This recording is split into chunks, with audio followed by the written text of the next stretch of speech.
the letter K in my chunky alphabet series. We're surface stitching the letter K onto a chunky blanket. So you'll take your working yarn and pull up loops in each hole that we've marked here.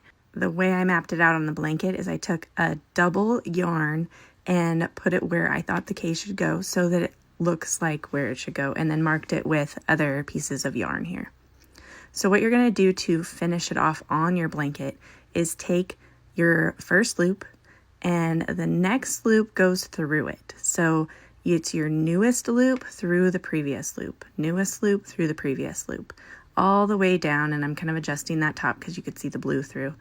And right here, you're going to take your working yarn and pull it all the way through. And if it's not cut off the ball, then you need to cut it, of course.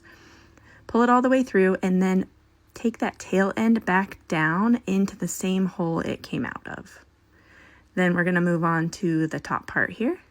And I'm going to start at the top and go down. You can start at the bottom and go up because this is going to be one whole line of loops that we're doing, the whole K part right here.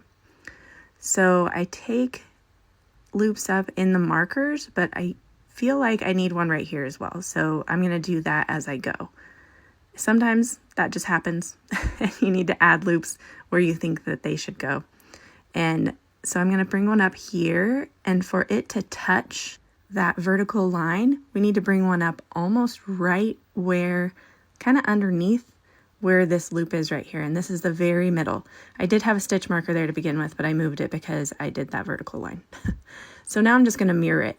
And where I added a loop the last time up top, I'm going to add a loop down here so it looks the same on both sides. And then just keep going, pulling up loops until you get to the end here. And then we're going to finish off from the top to the bottom. So we go to our first loop, take the next loop and go through. Take the next loop and go through. So you're doing that all the way down until you reach the very bottom. And on this one, again, we're going to cut the yarn and pull all the way through. This tail end goes back through the same hole it was coming up in.